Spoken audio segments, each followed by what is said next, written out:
Ahora sí. Dios le bendiga, amados hermanos. Empezamos un nuevo curso. Hermenéutica 2. La interpretación de los géneros de las escrituras. Este curso de hermenéutica es la continuación de hermenéutica 1. Creo que la gran mayoría no ha tomado hermenéutica 1 y otra parte sí ya tomaron hermenéutica 1. Entonces la lección de esta noche va a ser una lección de repaso de hermenéutica 1 y vamos a ver a qué se refiere con hermenéutica 2. En principio, cuando hablamos de hermenéutica, hablamos de pautas de interpretación de la Biblia. Es decir, cuando nos acercamos al texto, interpretamos la escritura, nosotros seguimos un método, seguimos pasos, evaluamos ciertos elementos que están en el texto. Cuando hablamos de hermenéutica 2, estamos hablando de reglas de interpretación que tienen que ver con esos elementos. En hermenéutica 1, y aquí tenemos una descripción del curso, en hermenéutica 1 usted se supone que estudió los principios generales para interpretar la escritura. Principios que no se preocupe, lo vamos a estudiar ahorita en esta primera lección. Ahora, en hermenéutica 2 vamos a explorar aquellos principios específicos para estudiar los géneros de las escrituras. Los géneros de la escritura son instrumentos literarios con el cual Dios ha revelado su palabra, o también conocido como tipos de escrituras. O sea, la Biblia es un conjunto de libros, son 66 libros. Ahora, una premisa con la cual nosotros no empezamos al momento de leer la Biblia es que, aunque somos conscientes de que son 66 libros, no pensamos que los libros sean diferentes o que tengan un estilo diferente. Cuando nosotros nos acercamos a la Biblia, pensamos que es la palabra de Dios y eso es todo. Pero mientras estamos leyendo la Biblia, libro por libro, nos estamos dando cuenta que cada libro es diferente a otro. Incluso hay algunos libros que se parecen más a otros libros. Un ejemplo pequeño, Mateo se parece a Marco, pero Mateo no se parece a Jeremías, Mateo no se parece a Apocalipsis. Entonces, esta similitud entre una carta y otra se debe al género. Y esta diferencia entre Mateo y Apocalipsis también se debe al género. Así que en este curso le voy a enseñar cómo interpretar los 9 géneros que aparecen en las escrituras. ¿Cuáles son esos géneros? La narrativa histórica, que en el curso de Panorama del Antiguo Testamento ya estudiamos todo lo del Antiguo Testamento. Y lo que han estudiado en el curso anterior, que creo que fue al principio de año, también estudiaron Nuevo Testamento. Entonces, en este curso no nos vamos a adentrar a los aspectos panorámicos del Antiguo y Nuevo Testamento, sino que vamos a estudiar de forma específica cómo funciona el género en la escritura. Algunas de esas funciones en los otros cursos yo ya les he hablado, he adelantado un poquito, pero ahorita ya no vamos a dedicar de lleno. Entonces vamos a estudiar cómo interpretar la narrativa histórica, cómo deberíamos de interpretar una historia de la Biblia y cómo no deberíamos de interpretar una historia de la Biblia. Vamos a estudiar también la ley, el decálogo, cómo deberíamos de interpretar los primeros 5 libros de la ley y también cómo no deberíamos de interpretar los 5 libros de la ley. Vamos a estudiar la poesía de los salmos, cómo interpretar la literatura de los salmos. Vamos a estudiar la literatura sapiencial, que tiene que ver con la sabiduría oriental, de Job, Proverbios, Cantar de Cantares. Vamos a estudiar cómo interpretar los libros proféticos. Entonces, gran parte de lo que es del Antiguo Testamento va a ser un complemento al curso anterior que tuvimos, pero este curso también incluye cuestiones del Nuevo Testamento. Por ejemplo, cómo estudiar los evangelios, cómo estudiar la narrativa de Hechos, que es un poco diferente a la narrativa histórica de Génesis Esther. Cómo estudiar las epístolas, las cartas de Pablo, las cartas de Pedro, que hace poco un hermano me preguntó sobre una carta, creo que era segundo, primero de Timoteo, en donde Pablo manda que la mujer aprenda en silencio, que no hable ni nada, y yo le digo al hermano, pero en Corintio, Pablo permite que la mujer profetice y enseñe con libertad. Entonces, Pablo se está contradiciendo en una carta en la otra. Bueno, no necesariamente, sino que los contextos son diferentes y el contexto circunstancial importa bastante en las epístolas. Y eso es algo que vamos a ver cuando estudiemos las epístolas. Y por último vamos a estudiar el género apocalíptico, que sé que a muchas personas les gusta estudiar todo lo que tiene que ver con el apocalipsis. Así que, bueno, como usted puede ver, va a ser un curso bastante variado. Vamos a tener de todo y por eso es que el curso va a durar 3 meses, por la cantidad de cosas que vamos a estar estudiando. El libro pertenece a la serie Fe y Acción, que es la serie de libros de preparación ministerial de las Asambleas de Dios, así que el curso es pentecostal, no se preocupe, no vamos a aprender con otra denominación. Así que vamos a empezar primero con los géneros del Antiguo Testamento, en las primeras lecciones, empezando específicamente con la narrativa histórica. Hoy vamos a tener un repaso de hermenéutica 1, para los hermanos que no han estudiado hermenéutica 1, o para los que vamos a repasar un poquito de hermenéutica, entonces hoy va a ser más que todo repaso. Y en las próximas lecciones vamos a ver la ley, la poesía, literatura sapiencial. Aquí puede ver cuáles son los temas, que son muy bonitos. La profecía, el evangelio, hechos, las epístolas y, bueno, los pasajes apocalípticos.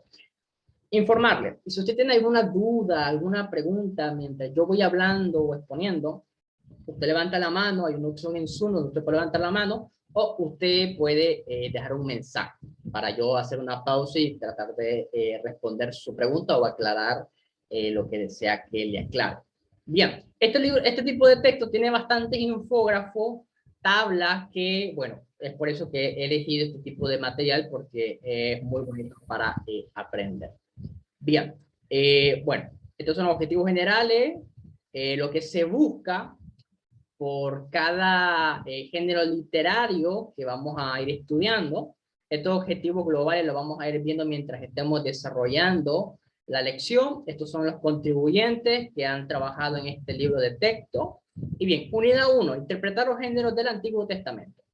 En el capítulo 1, el objetivo de la lección es que usted puede explicar las 5 partes de la historia y resumir cómo el análisis de los personajes nos ayuda a interpretarla. Es decir, cuando nosotros hablamos de una narrativa, los personajes importan, como cuando estamos hablando de una novela o una obra de teatro, una película o una serie. Usted sabe que las personas que producen este tipo de contenido nace de todo esto de narrar una historia, de contar una historia. Entonces, los personajes son importantes. Resumir los 6 temas de Kaiser, que es un erudito del Antiguo Testamento, acerca de la salvación, anotando los aspectos de ya y todavía no. Vamos a utilizar bastantes términos técnicos, teológicos. Si usted no entiende algún término o algo, no hay ningún problema en preguntar. Y bueno, todo tiene que ver con la narrativa. El resto de capítulos tiene que ver con todo lo del Antiguo Testamento. Capítulo 1, interpretar las narraciones históricas, verdaderos relatos de lo que pasa en la historia. Imagínense que usted es el siervo del rey, todo el día la pasa entregando sus mensajes. Entonces, un día, el profeta exige ver al rey. Usted le permite pasar. El anciano profeta, vestido con una pesada túnica marrón que despide un fuerte olor a polvo y sudor, se encamina hacia el trono. El profeta le habla al rey con un tono sencillo y directo, como un granjero. Le cuenta al rey acerca de un hombre rico, dueño de muchas ovejas. Bueno, esta es la historia del profeta Natán, cuando se acerca al rey David. El impacto de la historia del capítulo 12 del libro de Samuel ilustra el por qué Dios escoge usar narraciones históricas. Porque el profeta, bueno, viene con una historia, ¿no? La mayor parte del Antiguo Testamento, así como los evangelios y el libro de Hechos, son narraciones históricas, acontecimientos, relatos contados en forma de historia. Estas historias le colocan a la verdad un rostro humano. A través de personajes, escenarios y eventos, una narración invita a los lectores a participar de la experiencia, como si formaran parte de la historia. Las historias bíblicas no solamente nos exponen la verdad, sino que la muestran y nos ayudan a experimentarla. ¿Qué quiere decir esto? Por ejemplo, cuando el profeta Natán viene a David y le cuenta una historia, ¿cuál es el propósito del profeta Natán al contarle esta historia a David? ¿Qué quería Natán lograr con esta historia? ¿Alguien sabe?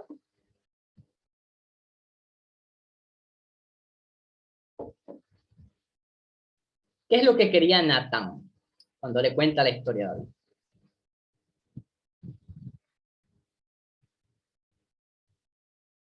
Yo recuerdo que cuando el tema de Yolanda, sí. Que David reconociera su pecado, que se diera cuenta de lo que había hecho y que confesara y que se diera cuenta y se humillara. Bien. ¿Alguien más?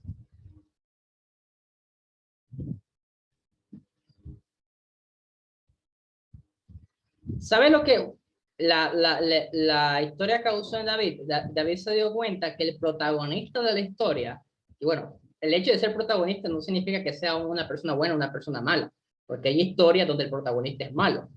David se dio cuenta que el protagonista de la historia era él. O sea, no le estaban contando la historia a alguien más.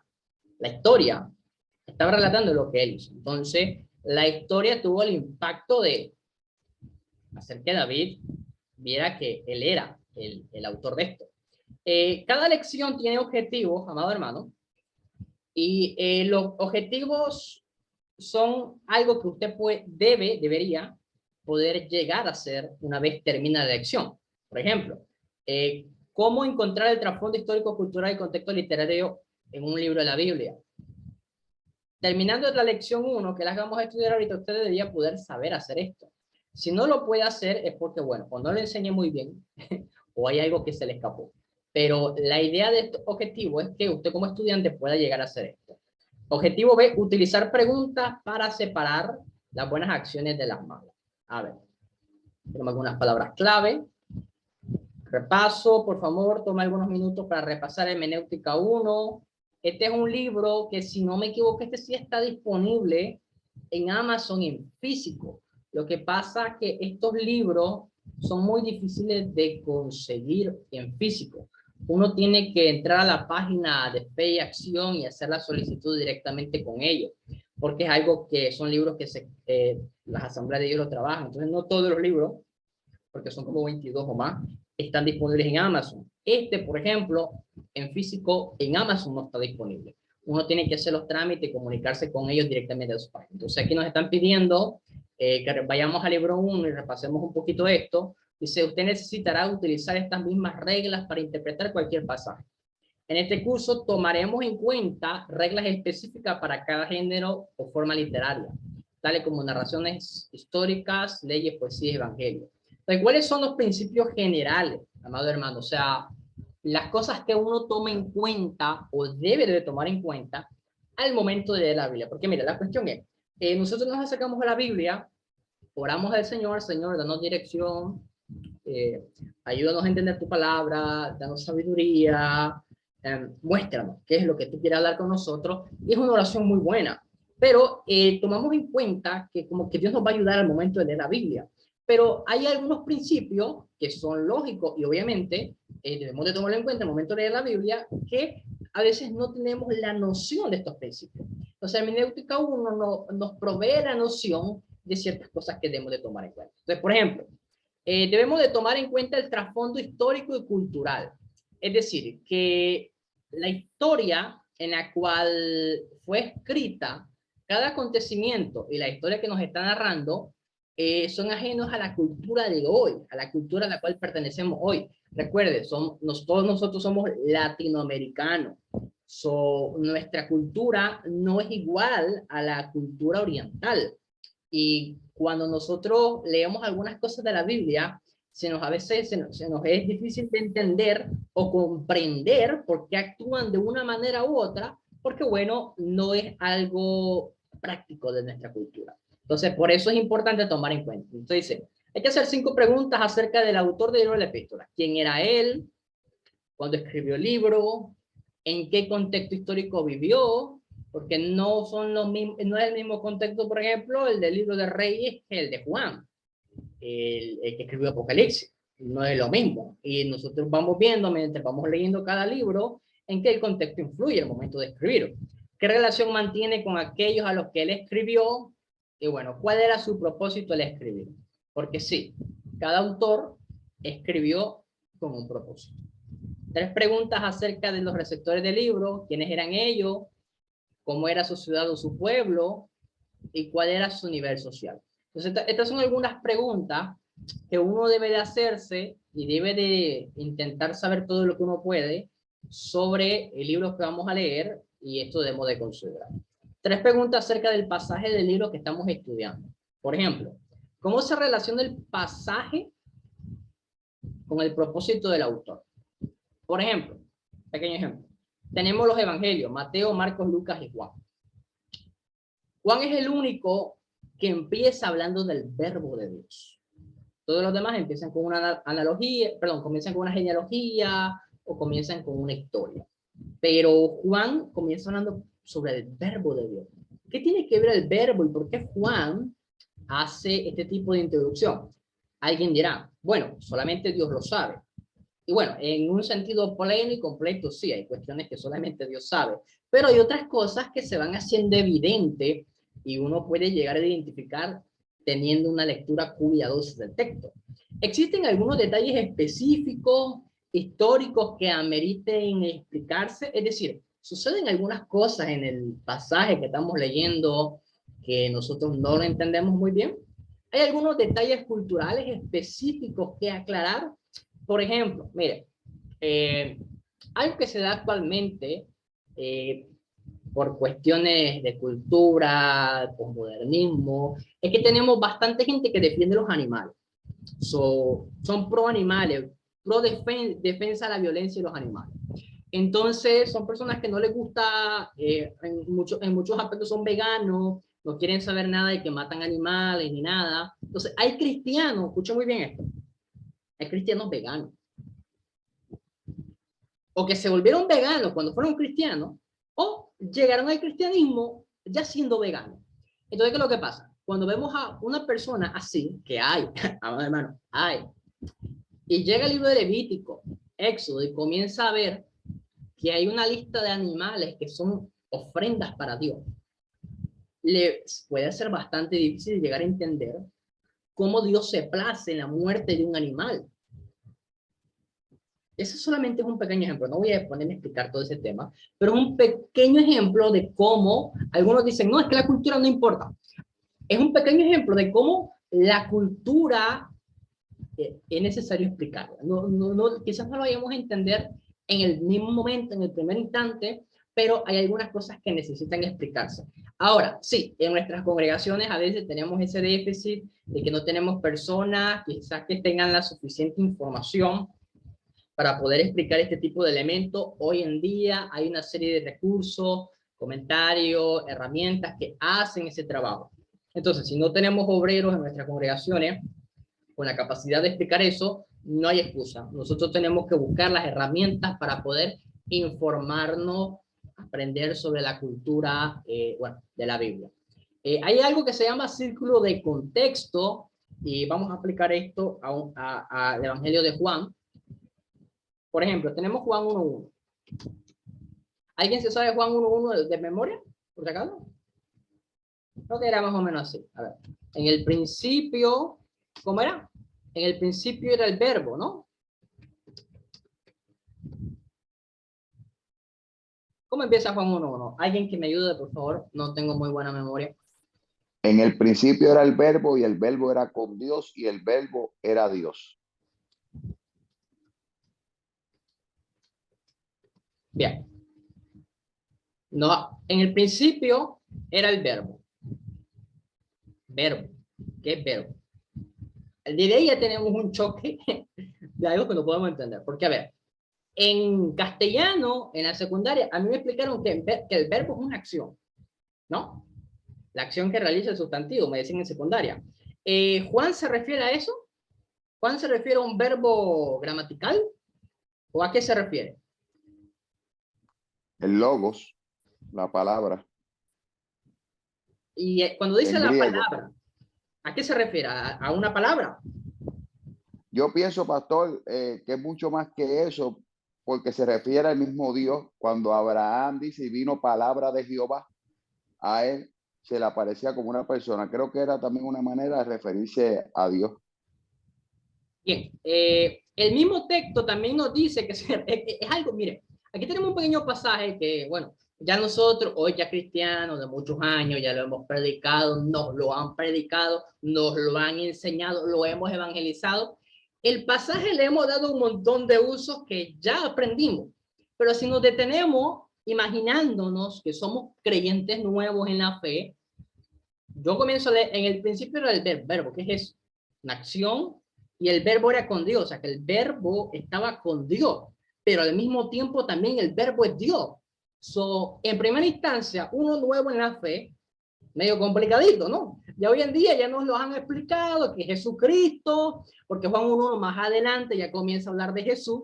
Obviamente, si nos quedamos con 1:1, se queda difícil de entender, pero si seguimos leyendo, ya vamos dándonos cuenta que va a hablar de Jesucristo. Entonces, en Juan 1:1 tenemos algunos elementos, esto es de hermenéutica 1, por si acaso, que debemos de entender o tomar en cuenta. Mike Heiser, un erudito del Antiguo Testamento, que es mi autor favorito, dice lo siguiente. El contexto es el rey.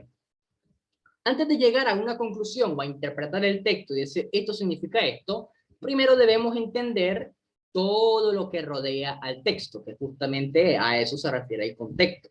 Contexto es todo lo que rodea al texto. Ahora, ¿qué es ese todo? Bueno, en primer lugar, contexto del párrafo. Se refiere al capítulo y a los versículos de ese pasaje.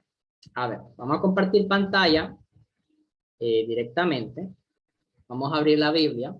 Oh, vamos a abrir la Biblia. Y vamos a abrir Juan 1:1. Ya, vamos a hacer un pequeño ejercicio práctico. Ya, en el principio ya existía el verbo y el verbo estaba con Dios y el verbo era Dios. Él estaba en el principio con Dios, todas las cosas fueron hechas por medio de Él y sin Él nada de lo que ha sido hecho fue hecho. Más adelante vemos que el verbo se hizo carne y más adelante habla de Jesucristo.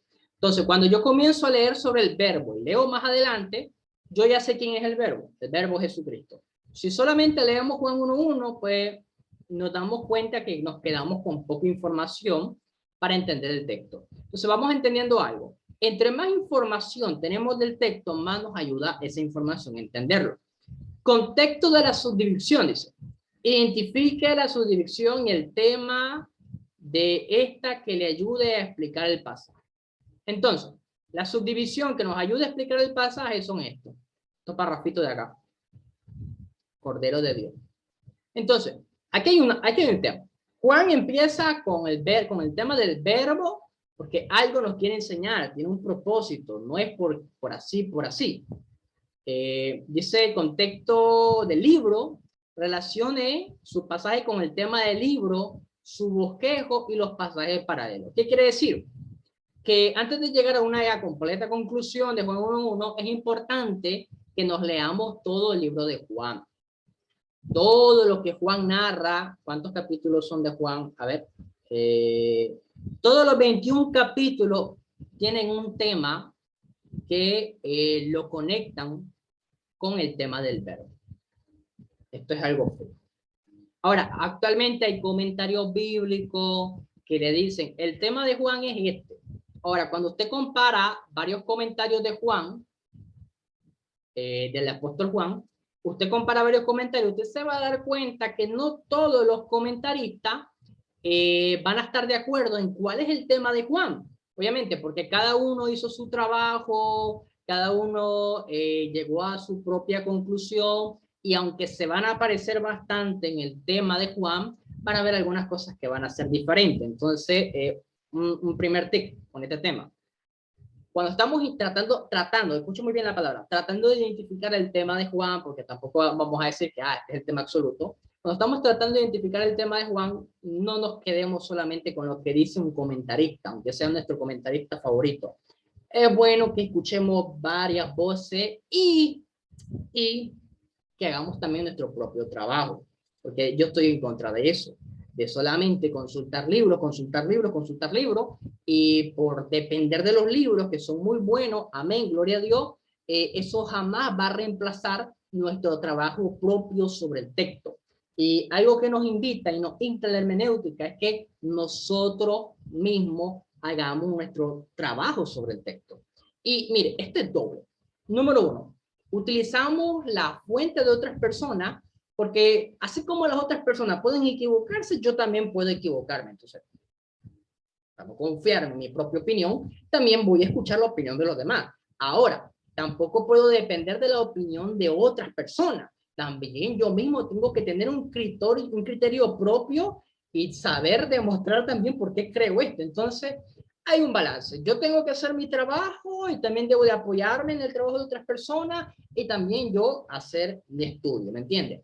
Que leer el estudio de otras personas no sustituya, complementa, pero no sustituya el trabajo y la lectura que usted mismo debe de hacer sobre el texto. Hay un contexto más grande, el contexto 4, se llama contexto bíblico, y bueno, dice, compara los pasajes paralelos. El mismo autor en diferentes libros.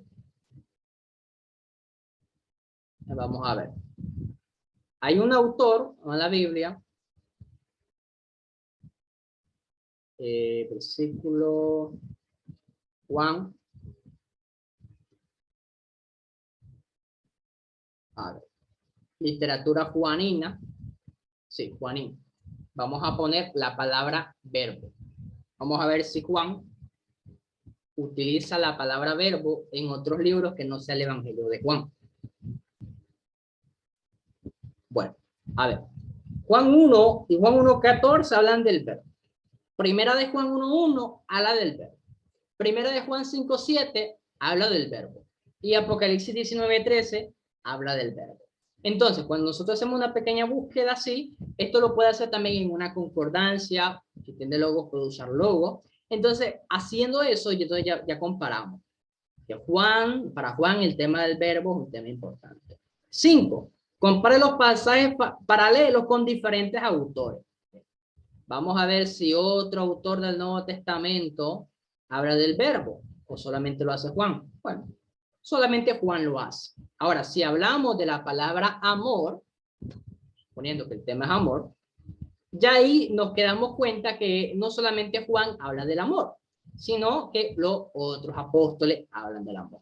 Ahora, esto puede ser, mire, puede ser que Juan hable del amor de una forma y puede ser que Pablo hable del amor de otra forma. Y no es que las formas sean opuestas, sino que son complementarias.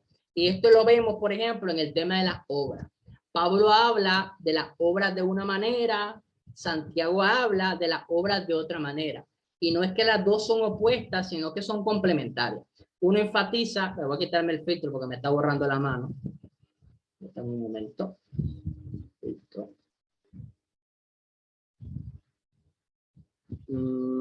Fondo, aquí está. No es que Santiago contradiga a Pablo o que Pablo contradiga a Santiago, sino que cada autor tiene el derecho propio y personal de hablar del tema, número 1, como Dios le va guiando, y número 2, como el autor pretende mostrarlo. En teología bíblica, esto se discute bastante, por ejemplo, entre la teología de Lucas y la teología de Pablo. Cuando hablan del Espíritu Santo, vemos que, bueno, esto se ve en otros estudios, pero vemos que Lucas, cuando habla del Espíritu Santo, lo habla de una forma misionológica, enfocada en la misión, dones, ministerios, y Pablo habla del Espíritu Santo en un aspecto más soteriológico, más salvífico. Cada autor tiene una forma de hablar sobre el Espíritu Santo y uno no contradice al otro, sino que lo complementa. Pero ¿cómo nosotros podemos llegar a esas conclusiones? Haciendo este tipo de estudios, que obviamente tarda tiempo, no es que se hace de un día para otro, pero es un tiempo bien invertido. Y por último, hay un contexto bíblico total en donde un mismo tema, palabra, lo que sea, se compara entre testamentos, entre el Antiguo y el Nuevo Testamento comparado. Entonces usted puede ver que el contexto de un solo versículo, al final de cuentas, va a ser el contexto de toda la Biblia, porque toda la Biblia está en armonía. Nosotros no creemos que la Biblia se contradice. No, yo siempre he dicho, nunca diga que la Biblia se contradice. Mejor diga, no entiendo el pasaje o me parece que no lo entiendo muy bien. Hay gente que dice, no, es que la Biblia se contradice. No, no es eso, que no lo entiende. Y es mejor decir que uno no lo entiende. Los centenares de relatos en la Biblia hacen que sea interesante de leer. Al mismo tiempo, es un reto interpretar este género o estilo literario. El intérprete necesita separar las enseñanzas y moraleja dentro de detalles del contexto histórico. Cerca del 40% del Antiguo y gran parte del Nuevo Testamento es narración histórica. Relatos verdaderos de la historia. Ya que muchos relatos fuera de la Biblia no son verdaderos, los eruditos tienden a referirse a los relatos bíblicos como narraciones históricas o narrativa bíblica. La narración o la narrativa es el estilo literario más común en la Biblia. Dios ha escogido revelarse a sí mismo y su voluntad por medio de historias extraordinarias que involucran a la gente común en circunstancias corrientes. Los relatos son el corazón y el alma del testimonio bíblico acerca de Dios, de manera que algunos se refieren a la Biblia como el relato entre Dios y la humanidad. Dios puso las historias en la Biblia porque son poderosas y encantadoras. Las narraciones son interesantes y atrayentes. Estas nos cautivan mientras escuchamos un relato, participamos de sus emociones y nos identificamos con alguno de sus personajes. Nos vemos en parte de la narración a través de los relatos, experimentamos algo más que escuchar una verdad, la vivimos y la participamos de su aplicación. Esto me pasaba a mí bastante cuando leía el libro de Reyes y el libro de Crónicas y Samuel también, específicamente ese grupo de libros. Uno está leyendo la Biblia y uno está tan centrado que uno vive la historia y uno se emociona, como cuando leemos la Biblia por primera vez, ¿no? Entonces, ese efecto tiene la narrativa. Así que apreciamos las narraciones por aquellas razones por las que Dios escogió usarlas tanto. Cuando interpretamos la Biblia debemos prestar atención a comprender y aplicar las narraciones. La figura 1.3 enumera algunas pautas que nos ayudará a interpretar las historias del Antiguo Testamento. Por favor, lea con detenimiento estas pautas. Luego examinaremos a medida que estudiamos el capítulo. A ver, son 7, ¿no? Ya. Número 1. La ambientación de la narración es su contexto. Este ambiente tiene 3 dimensiones. La dimensión física, que incluye lugar, aspectos y personas. La dimensión cultural, que incluye la costumbre, los valores, las creencias, las actitudes y las acciones. Y la dimensión temporal, que contempla la política, el gobierno y los eventos. Para interpretar una narración, debemos considerar esta ambientación tridimensional en relación con las personas y la trama. La lectura de la narración es el punto de partida para comprenderla. Es decir, antes de comprender una historia tenemos que leerla bien. Así que primero, remontémonos en el relato y comprendámoslo desde su esencia, en vez de tener nuestras propias explicaciones sobre la narración. Entonces, después de leerlo, la historia más amplia de la Biblia puede iluminar nuestro entendimiento. Por ejemplo, leemos en Génesis que Dios creó al hombre a su propia imagen y le dio dominio sobre la creación. Sin embargo, la historia más amplia de la Biblia es la que nos ayuda a comprender más profundamente el significado y los beneficios de ser creados a la imagen de Dios. Él nos creó no solamente para que gobernemos la creación, sino para que tuviéramos una intimidad con Él y fuéramos con Él. Es decir, Dios no solamente creó a Adán para gobernar la creación, eso es algo que lo podemos ver en el relato, sino que también le creó para tener una relación personal con Él. 3. La trama. La trama de una narración incluye la introducción, el problema, el conflicto, el clímax, la solución y la conclusión. Y sí, estos elementos están presentes cuando leemos una historia. Por ejemplo, cuando leímos la historia y la vida del rey David, hay una introducción, se introduce a David como el pastor de ovejas. Hay un problema o un conflicto. David tiene problemas con Saúl porque David tiene más victorias que Saúl. Hay un clímax. ¿Cuál sería el clímax de la historia de David? Antes de su caída, antes de llegar al trono. Entonces, este conflicto que tuvo David con Saúl, ¿cuál sería el clímax del conflicto? El clímax es lo que se entiende como el punto más alto de la historia, o la parte más emocionante, podríamos decirlo. ¿Cuál sería? Pensemos un poquito en la historia de David. A ver, David huye, Jonatán lo ayuda.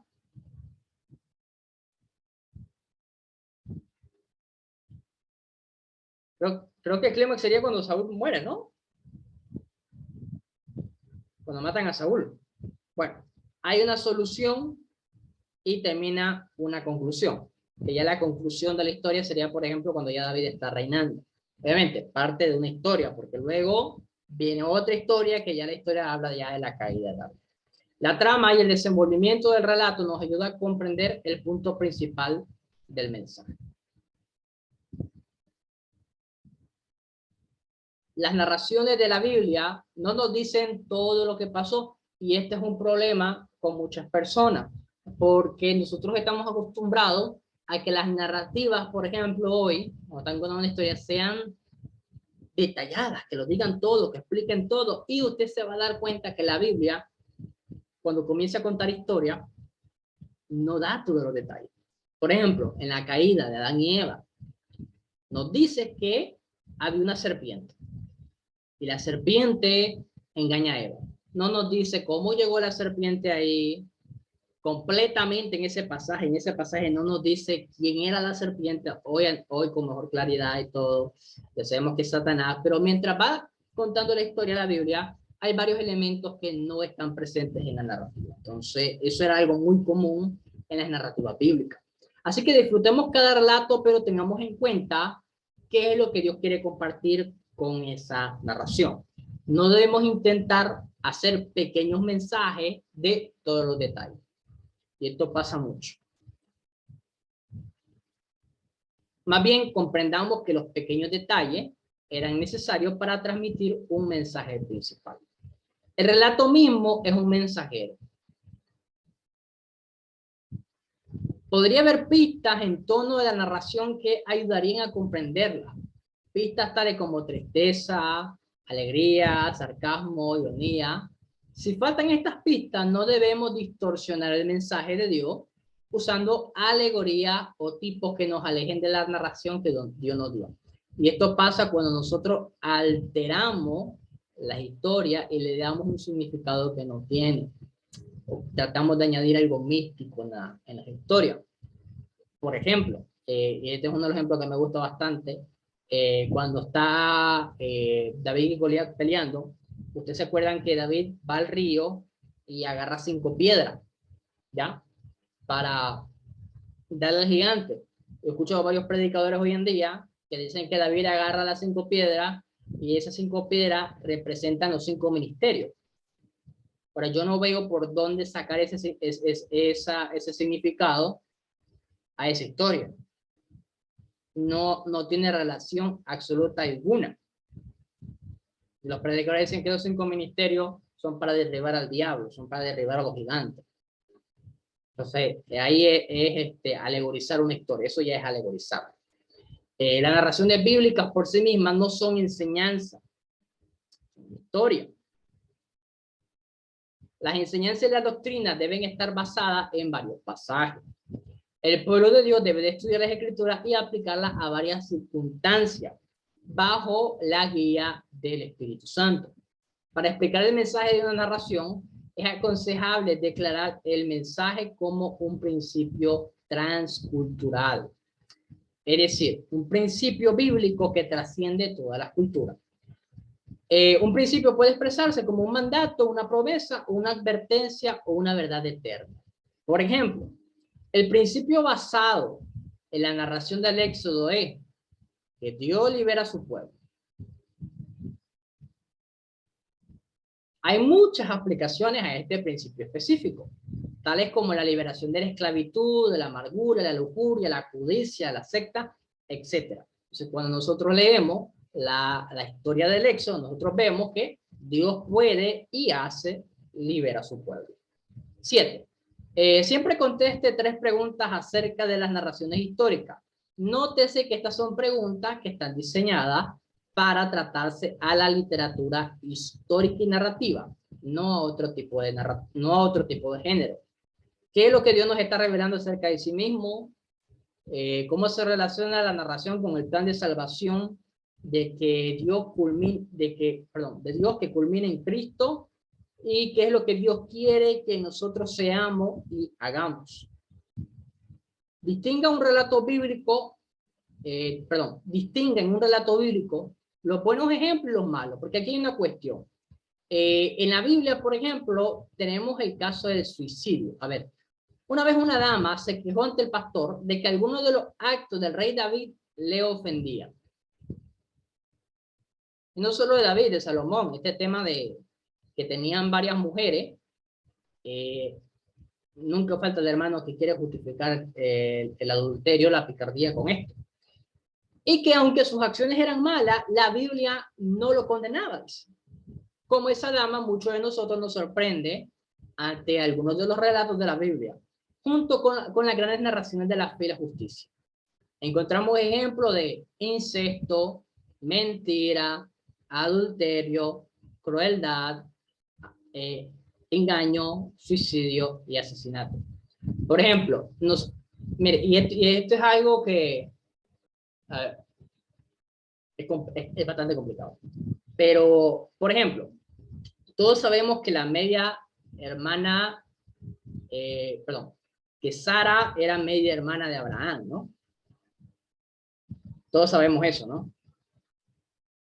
Ahora, eso es algo incestuoso, leyéndolo hoy en día, de que se casen medios hermanos. Entonces, tenemos a una persona que no es cristiana y agarra el Antiguo Testamento, que mire, la mayoría de los ateos y la gente no cristiana agarra las historias del Antiguo Testamento y hace unos desastres. Pero bueno, ellos agarran y dicen, ¿cómo Abraham, siendo el padre de la fe, toma a su media hermana Sara como mujer, si es su media hermana? La moral actual obviamente no lo admitiría. ¿Cómo nosotros explicaríamos eso? Si alguien viene y nos pregunta, ¿cómo nosotros explicamos esa historia? ¿Un voluntario?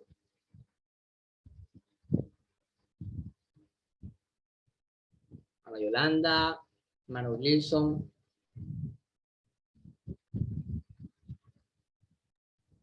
Pastor, yo entiendo que como usted está diciendo es un hecho histórico, además de que entendemos que Dios no lo mandó primeramente, aunque habían unas razones por las que pasaba eso, pero Dios no lo mandó a él a que se casara con su media hermana. Simplemente Dios lo permitió. Simplemente estamos viendo la narración de lo que sucedió. Entiendo yo eso, por lo menos. Amén. Entonces, ¿cuál es la cuestión? Sí, gracias, Manuel Gilson. Hay cristianos, algunos cristianos estadounidenses, yo me sorprendí bastante, de que, mire, usted sabe que, y esto es algo de cultura, en muchas culturas, mayormente del campo, por lo que tengo entendido, se da este tema de que se casan entre primos. A ver, en México y en mi país, en las zonas rurales, se da bastante. Se casaron entre primos, entre parientes. Y mire, esas relaciones incestuosas llevan años, crían hijos, algunos se convierten y es algo complicado de tratar, y otros pues siguen así. Y recientemente estaba viendo un video de personas que estaban defendiendo el matrimonio entre primos actualmente, que no es pecado, y que es algo normal en la Biblia, las relaciones así entre familias. Entonces, ahí tenemos un ejemplo de cómo mal utilizar las narrativas de la Biblia. Porque mire, cuando la Biblia nos cuenta algo, no significa que ese algo sea algo que debemos imitar. Muchas veces la Biblia nos cuenta cosas que no debemos imitar. Y algunas veces, amado hermano, el mismo texto nos dice que es un ejemplo de que cómo se desviaron de los caminos de Dios. A veces el texto no lo dice y es algo que está obviamente implícito. Y uno dirá, pero ¿quién no va a entender que eso es un ejemplo que no debemos imitar? Bueno, lamentablemente hay algunas personas que no disciernen ese tipo de cosas y creen que es un ejemplo para imitar. Entonces, ese tema de las relaciones incestuosas es algo que muchas personas han defendido utilizando la propia Biblia. Entonces, aquí tenemos un buen ejemplo de cosas que tenemos que tomar en cuenta. Frecuentemente la Biblia registra actos pecaminosos sin condenar a los que pecaron. Por ejemplo, un hermano preguntó hace poco sobre si Sansón se salvó. Recuerde que Sansón, el último pedido de Sansón era recuperar la fuerza. ¿Para qué? Para matar. ¿No ves? Eso es algo que hemos estudiado en el curso del Antiguo Testamento. Sansón pide fuerza para matar a personas. Entonces vienen personas hoy en día, obviamente, vienen con preguntas que son válidas, obviamente, porque ahí sentimos con fuerza el choque del contexto, que es totalmente diferente del contexto que nos encontramos ahora. Entonces, la gente agarra y pregunta, ¿por qué Dios respondió a Sansón con fuerzas para matar a otras personas? Y Dios le respondió. Hermano Gilson estaba diciendo, no, Dios no estaba de acuerdo con lo de Abraham y Sara. Ya, vamos a hacer el sí. Pero a Sansón le respondió Dios. Y Sansón lo que quería era matar a un montón de personas.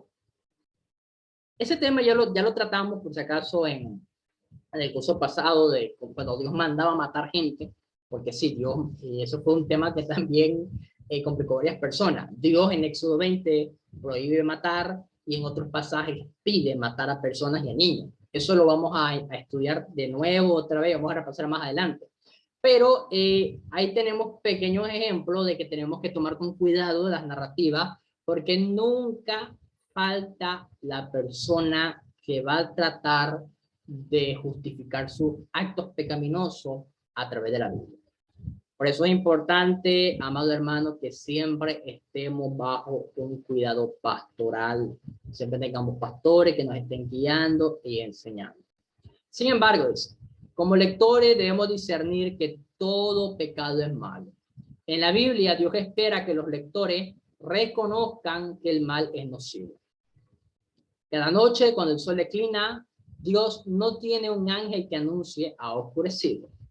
De igual manera, las escrituras, cada vez que una persona peca, Dios no dice, este es pecaminoso. Entonces, un tema con las historias que tenemos que tomar en cuenta es que no siempre van a decir que esto es malo. No siempre lo van a decir de forma explícita. Va a estar implícito muchas veces, pero quisiéramos que lo implícito todo el mundo lo entendiera, pero no siempre todo el mundo lo entiende. En las escrituras debemos discernir cuál es un buen ejemplo a seguir y cuál es simplemente el registro histórico de las acciones de una persona. Entonces, no todas las cosas que hace un héroe bíblico son para imitar la otra. Ejemplo, David comete adulterio con Betsabé. David era un hombre conforme al corazón de Dios y nadie espera imitar eso. Los escritores bíblicos muy pocas veces nos dicen cuáles acciones o mandatos son buenos para seguir. Así que debemos esforzarnos para discernir lo bueno y lo malo. Siglos atrás, algunos europeos, cuando conquistaron América y África, ellos decían que estaban obedeciendo la orden que Dios le dio a Josué. ¿Sabe qué, man? Hay gente que ha justificado, y hasta el día de hoy hay un erudito norteamericano llamado James White, que es, creo que es bautista. Hasta el día de hoy hay gente que defiende la esclavitud o está a favor de la esclavitud por narrativas del Antiguo Testamento, que obviamente es algo claro que había esclavitud. Entonces, como les digo, hay mucha gente que ha tratado de justificar un montón de cosas a través de la Biblia. La Alemania nazi, por ejemplo, los ministros dijeron que asesinar a los judíos era la voluntad de Dios porque los judíos habían pedido que la sangre de Cristo fuera sobre sus cabezas y sobre sus hijos. En el día de hoy algunos aseguran de tener muchas esposas, que es algo bíblico, porque los patriarcas también tenían varias esposas. Aquí tenemos un pequeño ejercicio de algunas acciones que no debemos de seguir estos ejemplos. Vamos a intentar hacer algo práctico. A ver. Lot cometió incesto con sus hijas. Esto es una historia. Ahora, ¿por qué no debemos de seguir este ejemplo?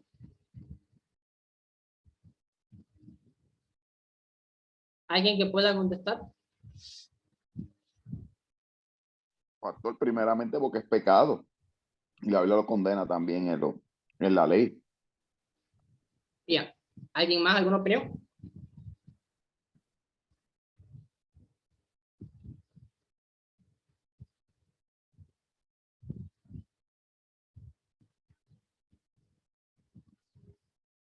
Bien. Israel mató a sus enemigos porque Dios lo ordenó hacerlo. ¿Por qué no debemos seguir este ejemplo hoy?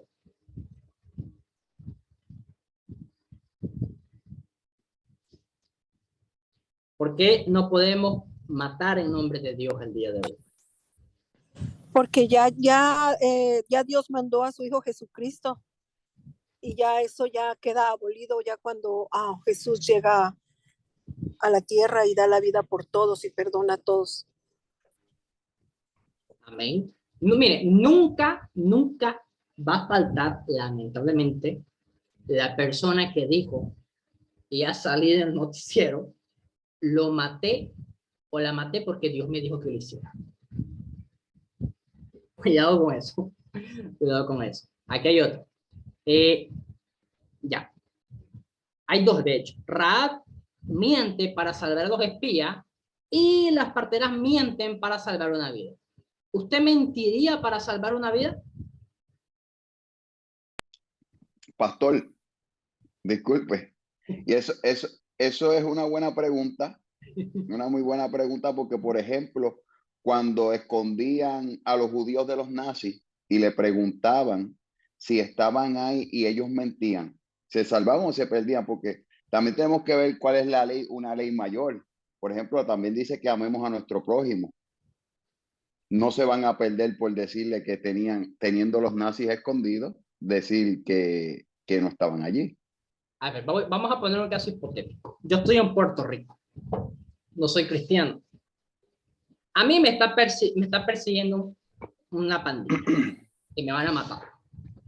Y yo llego a su casa de usted a pedirle socorro porque me van a matar. Usted me esconde en su casa. Los pandilleros llegan y le preguntan a usted, fulano de tal entró acá. Usted tiene dos opciones. O dice la verdad y entran y me matan y puede que lo maten a usted. O les miente y se van. Hay dos opciones. O miente o dice la verdad. Les pregunto a ustedes, a conciencia, ¿qué harían? ¿Mentirían para salvar mi vida y posiblemente la vida de ustedes y su familia?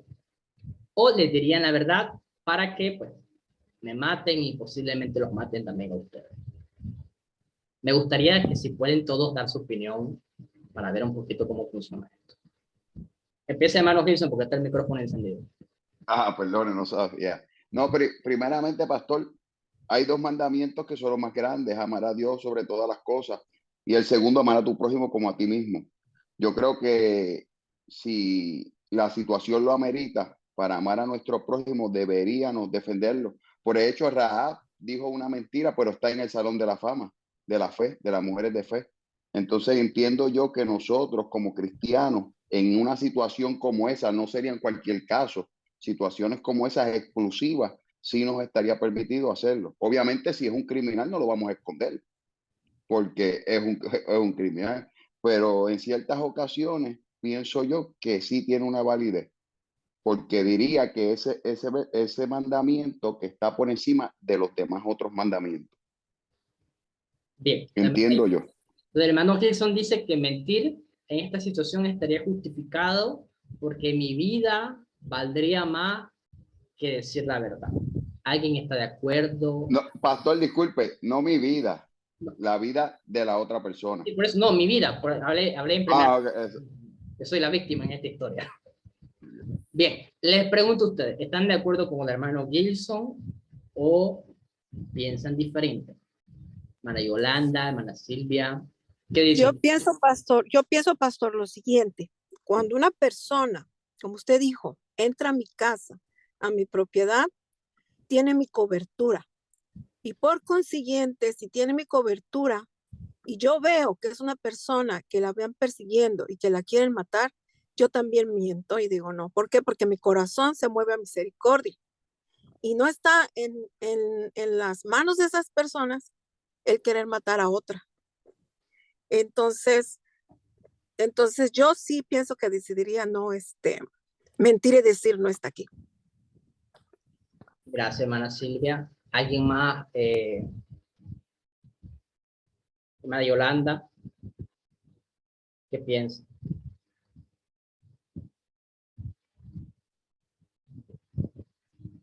¿Me escucha, hermana Yolanda? No sé si puede dar. Sí, sí, yo le escucho. Lo que pasa es que la situación está bien difícil porque yo creo que sobre todas las cosas, cuando tú quieres hacer las cosas que le agradan a Dios y por ciertas situaciones no lo hace, Dios conoce tu corazón. Yo creo que Dios ve la intención del corazón, además también sobre todas las cosas del propósito de Dios envuelto. Bien. Entonces, mentiría para salvar mi vida. Dios le bendiga. Yo no mentiría para salvar mi vida, porque es pecado, lo condena la Biblia. Yo llamaré a la autoridad. Yo te Yo defendí. honestamente diría que si alguien está en problemática, y yo lo tengo que rescatar, yo le diría a la persona que sí lo tengo aquí, pero yo voy a llamar a las autoridades y no puedo entrar a mi casa porque viene la policía a rescatar a esta persona. Por lo menos en mi caso, yo tengo una fundación de mujeres maltratadas, pues yo lo haría de esa manera. Amén. Entonces, la hermana Glenda enfrentaría la situación, sin importar las consecuencias. Sí, yo la enfrentaría. Porque no voy a perder mi Porque yo no salvación. voy a perder mi salvación por una mentira. Amén. Gracias, hermana Glenda. Bien. Sí, pero en aquel entonces, ellos no eran bandidos. No, claro. Los espías. Por eso no yo eran. puse el ejemplo, fue un ejemplo específico. A mí me está persiguiendo una pandilla. No dije si yo soy culpable o inocente de algo, solamente me están persiguiendo para matar y tienen que mentir para salvar. Ese es el caso. Ahora, lo voy a poner, mire, voy a poner un poquito más, perdone que me estoy deteniendo de esto, pero es que esto es muy importante, parece una clase de ética, pero es importante. Ya, ahora la situación ya no es que ustedes van a mentir, ustedes tienen que matar para defenderme, es decir, me están buscando y o son ellos o soy yo. Tienen que matar en defensa, creo que le llaman en defensa propia, ¿no? O mata usted a la otra persona para salvarme a mí y usted, o, bueno, o hace como dice la hermana Glenda, enfrenta la situación y bueno, si lo matan, nos matan. Última pregunta y con eso ya les voy a explicar la situación, cómo funciona. Hermano Cleason, puedes preguntarle de nuevo. ¿Mataría en defensa propia y por defenderme a mí o preferiría que, bueno, ya sabe? Bueno, si usted pastor, lo dejo. No. Pienso que a veces, por ejemplo, no hay mayor amor que aquel que da su vida por sus hermanos. Yo creo y entiendo que si, por ejemplo, mi familia está en peligro y realmente la amamos y es nuestra familia y entra alguien a nuestra casa, primero que por la ley no es un asesinato porque es defensa propia. Sí. Igual que si un guardia lo tiene que defender a usted de un rehén y mata a la persona que le va a hacer daño, no le cuenta como un asesinato. Yo entiendo que si la situación se da y en defensa propia estamos peleando para que a usted no lo maten, y pues se da el caso, creo que tampoco se me culparía como un asesinato. ¿Ves? Yo no traigo pistola en mi casa, no tengo nada y nos estamos defendiendo y la persona pues sale mal herida. Creo que en defensa propia no contaría como un asesinato tampoco. Tenemos que ser justos, mire, porque pastor, usted estaba diciendo algo muy interesante y lo ponemos de este punto de vista, pero si es el hijo tuyo que van a entrar a matar, porque ahora y realmente no viene siendo pecado salvarle la vida a alguien, a un hermano en la fe, en una situación así. Y muchas veces podemos ser rápidos al hablar no mentimos, pero realmente yo entiendo que si tenemos el amor de Dios en nuestros corazones y estamos hablando de una persona que es un hermano, una persona que no es un delincuente, pues nuestro deber y no perderíamos la salvación. O como hablamos ahorita, en ningún momento Rahab, al contrario, está en el salón, en el libro de Hebreos, está entre las mujeres de fe y sin embargo ya mintió para salvarle la vida a los hombres de Dios y fue justificada. Por si acaso, ese hermano Gilson, la tabla lo tiene como un ejemplo que nos tenemos que seguir. ¿Cómo? Por si acaso, la tabla del libro de texto tiene ese ejemplo como algo que no debemos de seguir. Por si acaso. Okay. Ajá. Ya, gracias, hermano Gilson. Bueno, voy a suponer que la hermana Yolanda y la hermana Silvia están de acuerdo con el hermano Gilson. Ahora, les voy a explicar la situación de... Hermano, yo le voy a decir una cosita. Sí. El que era mi marido estaba en el Army. Él fue a Kuwait a la guerra y precisamente había un tanque del enemigo y estaba el tanque de él. Él era el que estaba a cargo de ese grupo de otros militares que estaban con él. El de mayor rango era él. Y él tuvo que dar la orden para que dispararan y volaron el otro tanque. No estoy diciendo que sería lo mejor, pero en ese momento dado era la vida de ellos o la vida del otro. El enemigo los iba a volar. Él dio la orden. Él estuvo vivo luego, por eso, porque él dio la orden, si no hubiera estado muerto. Y en ese momento dado, yo verdaderamente, como ser humano, a veces uno piensa en vivir, no en morir. Y tomamos decisiones erróneas como seres humanos. Gracias, Madera. Bien, les quiero explicar la siguiente situación. Mire, esto es un tema doble porque hay dos cosas. Tenemos que explicar lo que la Biblia enseña, número uno, y tenemos que, bueno, en cierto punto lo fueron, ser sinceros con nuestra conciencia entre lo que haríamos y lo que no haríamos. Ahora, si vamos a hablar de lo que la Biblia enseña, tengo que, en este sentido, ponerme del lado de la hermana Glenda. ¿En qué? En que el pecado o la acción de pecar no puede estar justificada por un bien mayor, ya que ese es un sistema ético que trabaja bastante en el mundo. Es decir, la obediencia a Dios siempre debe de estar por delante. Y lo que uno siempre debe buscar son alternativas que honren a Dios. Entonces, por eso el libro de texto ha puesto la mentira como un ejemplo que no debe de seguir. Ahora, si hablamos de Hebreos, de los héroes de la fe, David está como héroe de la fe también. Y bueno, David no era un ejemplo completo. Sansón también está como héroe de la fe. Abraham también está como héroe de la fe. Pero ellos están ahí por lo mismo, por su fe, pero no porque hayan sido perfectos en sus acciones morales. Ya sabemos que Abraham mintió, no es un ejemplo a seguir. Ya sabemos que, bueno, Sansón era pícaro, eso no es un ejemplo a seguir. Entonces, ¿cuál es la cuestión con esto, amado hermano? Gracias por su sinceridad, porque sé que muchos fueron sinceros con lo que harían. Y eso no es algo que yo personalmente me atrevo a juzgar. Pero lo que sí tengo que explicarle es que esta serie de cosas son ejemplos que sucedieron, la historia nos cuenta, sí, al final condujo a un bien. Eso la Biblia también nos dice, condujo un bien. Pero que la Biblia nos diga que el fin justificó los medios, no significa que el fin va a justificar los medios con nosotros. Entonces, nosotros debemos de priorizar esta cuestión de honrar a Dios con todo lo que hagamos. Entonces, me gustó lo que dijo la hermana Glenda porque yo le di dos opciones. pero no significa que sean solamente esas dos opciones. Ella dijo, yo voy a enfrentarlo, no pienso mentir, y esa es la conciencia de la hermana Glenda. Ella tiene una conciencia de compromiso con el Señor. Quizás algunas personas verían otra opción, el Señor lo sabe. Bueno, al final, en algún punto de la vida, quizás podamos enfrentar este tipo de cosas. Lo que yo quiero explicarle con esto es lo siguiente. Ninguna acción pecaminosa está justificada por un bien mayor.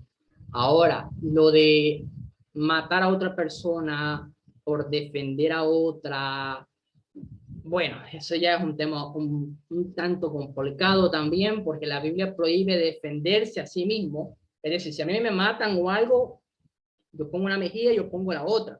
Hermana Glenda, sí.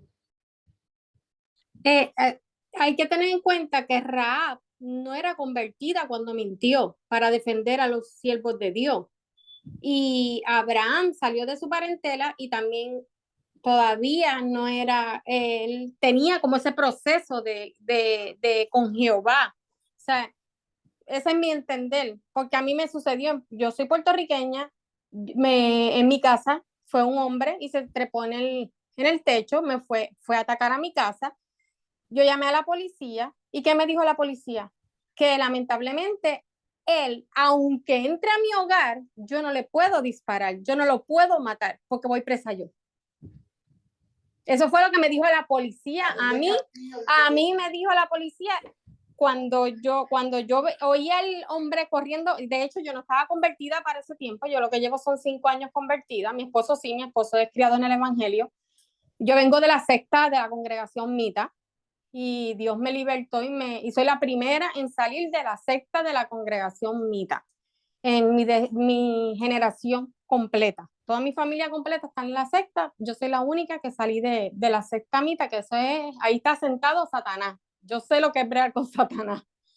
Y honestamente, yo, cuando ese hombre, yo, de hecho, lo buscaron y él no aparecía. Cuando a las 6 de la mañana yo no dormí nada porque el hombre corría por toda mi casa. Y cuando él salió, bajó de mi casa y se fue caminando y nos dijo buenos días. O sea, ¿qué yo voy a hacer? No puedo hacer nada porque ya la policía vino y me dijo que si yo tomaba acción, me iba a buscar un problema yo. Claro.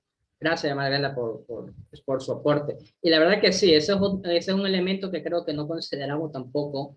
Abraham está en el proceso y bueno, Rahab estaba recién empezando. Entonces yo creo que esos son elementos que debemos de valorar. Ahora, mire, estas son prácticas. Obviamente no es algo que nos va a pasar ahorita necesariamente, pero sí nos ayuda a poner a balance cómo utilizar las historias de la Biblia. Mire, aquí tenemos algunas herramientas. ¿Cómo podemos discernir cuando la escritura nos lleva a tomar una acción o qué mandato para cumplir? A continuación, dice, se muestran 3 preguntas que nos aclaran qué es lo que la historia enseña y lo que no enseña. Por ejemplo, la Biblia condena esta acción en otros pasajes. Ahí tenemos un problema. Si yo justifico la mentira de Rahab por la historia, yo tengo serios problemas con otros pasajes que, bueno, nos muestran que mentir es pecado. La Biblia confirma o repite esta acción o promesa, mandato en algún otro pasaje. Yo, mire, como brújula moral, yo les voy a decir algo. A ver, esto tiene que ver con un curso de ética, más que todo, que son reglas de comportamiento. Pero mire, yo pregunté, ¿qué harían ustedes? Amén, gloria a Dios. Y me dieron su respuesta sincera. Pero yo creo que la situación cambiaría si yo les preguntara, ¿qué haría Jesús? Jesús mentiría por salvar mi vida. Y claro, no me vaya a decir que Jesús es Dios y lo convierte al instante porque es Dios. No, eso no es justo. Pero preguntémonos eso. ¿Jesús mentiría para salvar una vida? A ver, le voy a preguntar a hermano Gilson. Hermano Gilson, ¿Jesús mentiría para salvar una vida? No, claro que no. ¿Por qué no?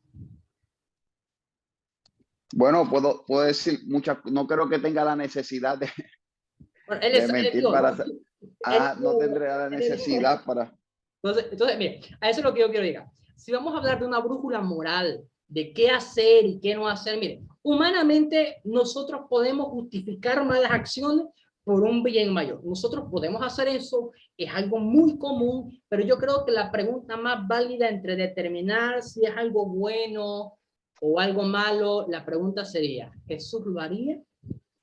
¿O no? Pastor, Sí, disculpa, pero entonces ahí caeríamos en algo, ya que estamos hablando del tema y estudiando el tema. Sí. El mismo Dios que nos dice no matar, ordena al pueblo a que mataran. claro, Entonces hay algo detrás de eso, un porqué claro, detrás de eso. sí. Entonces ahí podemos decir qué haría Dios. Dios mandó al pueblo de Israel a Israel, a esas personas, obviamente porque el juicio de Dios había caído sobre ellos. Ahí mire, ahí podemos aplicar esto. La Biblia confirma o repite esta acción como mandato en otros pasajes aparte del Antiguo Testamento. Es decir, ¿vemos continuidad en el Nuevo Testamento de esto? No, claro. Ahí ya checamos entonces. Si ya no hay continuidad de esto en el Nuevo Testamento, ya no sería una norma para nosotros. Porque ya, como buenos dispensacionalistas que somos, sabemos que Dios tuvo tratos con la humanidad de cierta forma y esas cositas fueron cambiando conforme fue progresando la historia. Entonces, mire, yo creo que estas preguntas nos ayudan a evaluar muy bien la historia, precisamente por este caso. Dios en el Antiguo Testamento manda matar como juicio, como instrumento de juicio, pero no es algo que nosotros vemos en el Nuevo Testamento. Entonces, mire, si vamos a hablar de una brújula moral, y yo sé que es muy difícil, y yo sé que quizás en el momento, quizás nuestras acciones sean otras, pero me gustaría que basemos nuestra santidad en Jesús como ejemplo. ¿Por qué? Yo lo voy a decir por qué. Porque hay muchos hermanos y hay libros dedicados a estas historias que murieron como mártires. No se defendieron. Murieron por predicar la palabra. Simplemente fueron, mire, los más famosos de esto, los menonitas, los anabautistas. Ellos fueron pacifistas totalmente. Fue un movimiento del cual heredamos nosotros varias cosas teológicas, pero ellos no creían en la defensa propia ni personal. Ellos creían que, bueno, que Dios los defiende.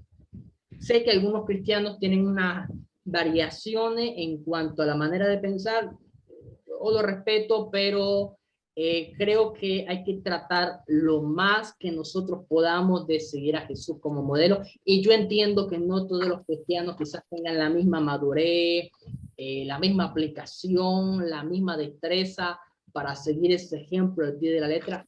Yo lo entiendo. Pero el modelo sigue siendo Jesús. Dice, pruebe cualquier pasaje con 3 preguntas mientras procure interpretarlo. Por ejemplo, las escrituras enseñan que todos los creyentes se saluden con un beso santo. Ahí tenemos un ejemplo, el ósculo santo. El ósculo santo es un beso en la mejilla. En Nicaragua, no sé cómo sea en otros países, pero los hermanos no nos damos beso en la mejilla, ni el hermano ni la hermana. En Argentina, los hombres se dan un beso en la mejilla, se hacen así, ¡mua! ¡Mua! Y es algo cultural, allá es algo normal, no lo ven como algo raro. En Bolivia, si usted hace eso, obviamente lo van a ver muy mal. Pero, pastor, el padre de toda mentira se llama Satanás. Amén, eso es correcto. Entonces, apliquemos esto. Esta clase van a ser largas. La Escritura enseña que todos los creyentes se saluden con un beso santo. ¿Es un mandamiento? Pablo lo manda, que nos saludemos con un culo santo. A ver, vamos. ¿Qué pasaje, en qué pasaje es? Ah, no me acuerdo, pastor. Pero, pastor, lo increíble es que los que son anti-Navidad, que dicen que eso no lo dice, pero no se dan besos entre ellos, que eso sí la Biblia lo manda. A ver, vamos a ver. A ver, vamos a ver. Ósculo santo, ¿no? Así se llama. Ósculo santo. Creo yo que es un mandamiento. Creo yo, no recuerdo muy bien. A ver, saludados unos a otros con ósculo santo. Saludados con ósculo santo. Saludados con ósculo santo. Saludados a los hermanos con ósculo santo. Ahora aquí tenemos un problema. Sí, es una orden porque es un verbo imperativo y los verbos imperativos son justamente mandamientos. Ahí creo, bueno, ahí. Yo personalmente, yo no saludo con un beso, ¿no? A la hermana, a los hermanos, yo no saludo con un beso, yo con una mano. pero sí es un mandamiento. Bueno, Pero pastor, tendría que ver con, obviamente, con la cultura en aquellos tiempos, porque en su cultura eso se hacía, pero acá se da la mano.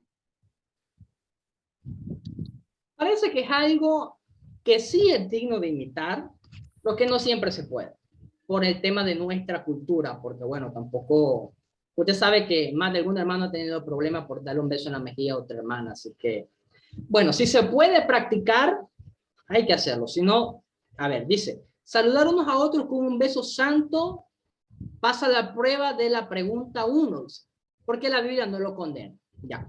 Saludarse unos a otros con un beso santo pasa la prueba de la pregunta 2, porque varios pasajes del Nuevo Testamento se refieren al tema. Ya lo vimos. Pero en la pregunta 3 encontramos que saludarse con un beso era solo una costumbre cultural. Sí, la verdad que lo del beso sí es bastante cultural, porque hay algunos lugares en que sí, se ve mal si usted no da un beso a la mejilla a la hermana, y hay otros lugares en que se ve mal que lo haga, entonces lo mejor es estar con el discernimiento activo. Aún hoy, en algunas partes del mundo se saludan con un beso en la mejilla, y es algo totalmente respetable, pero en otras partes se saludan con un apretón de mano, con una venida o en la otra manera. El besarse como un saludo no es un ejemplo para todos los creyentes. La clase de saludo depende de cultura. A mí, por ejemplo, la primera vez que saludé a un argentino, la verdad me quedé congelado porque era un pastor muy santo, muy de Dios. Él agarró y me dio un beso acá. Un beso acá. Yo me quedé, me quedé frisado, hermano. Primera vez que un hombre me da un beso acá, un beso acá, yo me quedé así. Yo después hablé con mi pastor y le pregunté porque me tomó por sorpresa, honestamente. Y me explicó, yo soy de Nicaragua, pues estoy en Bolivia y aquí estamos más cerca de los argentinos. Y él me explicó, es que en Argentina se saludan así. Yo les aviso por si acaso algún día venga un argentino. Dice, así que asegúrese de aplicar las 3 preguntas, ¿no? Aquí están las 3 preguntas. El libro de texto yo lo mandé, hay mucho que leer, estoy leyendo nada más lo más esencial. Bueno, otros pasajes de la Biblia condenan la acción, ya lo vimos. Otros pasajes de la Biblia repiten o confirman la acción, hay que ver esto, continuidad. Cualquier historia o cualquier ejemplo que queramos practicar, veamos todos los pasajes, hagamos un estudio responsable, que repiten o no repiten esto. Ahora, la acción o un mandamiento es simplemente una costumbre de cultura local. Y aquí es donde estamos hablando de 2 de Timoteo. 2 de Timoteo, Pablo prohíbe a las mujeres hablar, enseñar, dice que aprendan en silencio, lo vamos a estudiar más adelante, pero solamente me adelanto un poco. Hay un problema cultural ahí. Entonces, algunas veces las acciones de las personas en la Biblia reflejan costumbres culturales de su tiempo.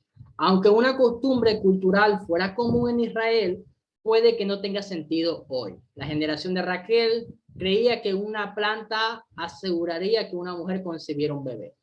La mandrágora. ¿Okay?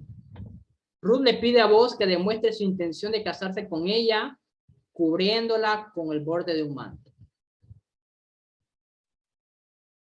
Un ejemplo del uso de las 3 preguntas, dice. Apliquemos las 3 preguntas al vellón de Gedeón, el vellón de Gedeón, a través del cual buscaba conocer la voluntad de Dios. El método de Gedeón es un patrón para los creyentes hoy. Y esto es algo muy común con el tema de echar suerte, ¿no? Que nosotros vemos que los judíos echaban suerte para determinar la voluntad de Dios. Tenemos la pregunta 1, pregunta 2, y estoy seguro que la pregunta 3 no pasa. El vello de Gedeón pudiera ser una práctica cultural del Antiguo Testamento. En el Nuevo Testamento vemos otros pidiendo señales. Pedir y seguir señales pareciera ser común en muchas culturas. Falsos cristos y falsos profetas engañan a muchos con señales. El anticristo desviará al mundo entero con falsas señales. Conclusión. Dios dio algunas señales para guiar y afirmar al pueblo bajo el antiguo pacto. En contraste, bajo el nuevo pacto, no es más fácil conocer la voluntad. No es más fácil, conocer la voluntad de Dios. ¿Por qué? Bueno, Él pone el Espíritu Santo y tenemos la Biblia para conocer la voluntad de Dios y tenemos a Cristo, la máxima revelación del Padre. Dice, yo encuentro que es apariencia de mal besar a un hombre o una mujer en la mejilla, es mejor saludar a la mano, los hombres y mujeres malinterpretan. La verdad que yo prefiero, hermano, la mano. Yo estoy de acuerdo con usted, hermana Glenda. El texto nos dejó claro que en ese tiempo cultural era algo muy común. Algunas veces, algunas hermanas me ponen la mejilla y yo soy un poquito tímido en persona, yo me quedo un poco congelado porque no sé cómo reaccionar, pero por respeto, pues, voy y le doy un beso en la mejilla, pero no es lo común. Yo prefiero, así como saludamos en la Asamblea de Dios, para el Señor, y hasta ahí. Bien, la lección del martes, les explico. Vamos a tener 2 lecciones. Los días viernes es una lección en vivo, aquí donde todos participamos, y los días martes yo grabo una lección aparte, ya que va a ser cómo discernir el mensaje que Dios se propone dar. Yo les recomiendo, repasen lo que hemos visto, porque yo trato de hablar y explicar lo más importante, pero como puede ver, hay bastante información. Esto que estudiamos hoy, vuelvan a leerlo. Nótese que las pautas para interpretar la narrativa son estas 3 preguntas. A ver, vamos a leerla de nuevo. Pregunta número 1, ¿la Biblia condena esta acción en otros pasajes? Pregunta número 2, ¿la Biblia confirma o repite esta acción, promesa o mandato en otros pasajes? Y pregunta número 3, ¿la acción o mandato es simplemente una costumbre de la cultura, pero no una práctica de los creyentes? Anótelas en un papel, lea la Biblia y practique. La mejor enseñanza con todo esto es la práctica. Informo para los hermanos nuevos que están tomando clases conmigo por primera vez. Todos aquí opinamos, damos puntos de vista. No se sienta mal si un hermano opina algo diferente al otro. Aquí se respeta la voz propia, se le permite hablar. Todos compartimos un poco. Yo trato de responder y también les digo, si no están de acuerdo con algo que yo estoy diciendo, no hay problema, yo no me voy a enojar, ni le voy a tratar mal ni nada. Aquí todos estamos tratando de aprender. Yo les aviso eso. A veces yo propiamente, a veces no estoy de acuerdo con algunas cosas que dice el libro, y yo les digo, bueno, yo no estoy de acuerdo con esto, sé que algunas personas sí. Entonces somos un poquito abiertos, pero procurando la humildad y el respeto. Amén. Para los hermanos que están tomando clase por primera vez conmigo y también para los que van a ver clase grabada. Última de las cosas, los que están viendo la clase grabada o los que van a seguir leyendo el libro de texto pueden ir adelantando. Si usted tiene alguna pregunta, alguna duda o algo no le quedó muy claro, puede escribirme por WhatsApp, sabe que estoy a su servicio y bien, creo que eso sería todo por hoy. ¿Alguien tiene alguna pregunta, alguna duda para concluir?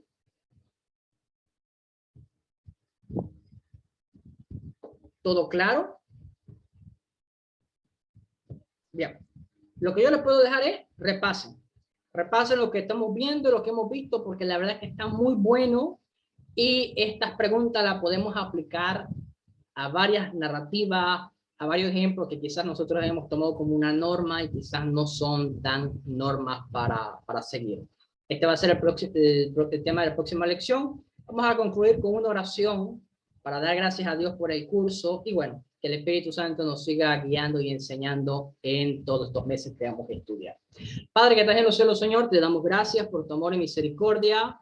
En el nombre de Jesús te pedimos, Padre, derrama sabiduría, entendimiento sobre nuestra vida, Señor amado. Te damos gracias por los medios que nos permite, Señor, estudiar más tu palabra, acercarnos más a tu palabra, Señor. Reconocemos nuestras limitaciones, Señor. Reconocemos que te necesitamos la unción de tu Espíritu Santo, Señor. Ayúdanos, Señor. Guíanos, enséñanos, corrígenos, Padre. Bendice a cada estudiante, Señor, los que están en vivo, los que van a ver la clase grabada, Señor. Te pido, amantísimo Padre, que los ayudes a seguir creciendo para hacer tu voluntad, que es lo único que deseamos, Señor. Te damos honra, gloria y alabanza, Señor, en el nombre de Jesús. Amén y amén. Que el Señor les bendiga, amados hermanos, que tengan muy buen descanso. Nos vemos en vivo el próximo viernes. Amén. Dios les bendiga. Buenas noches. Bendiciones. Amén. Dios les bendiga, pastor. Dios bendiga a Cada uno de mis todos. hermanos. Amén. Dios les bendiga a todos. Amén.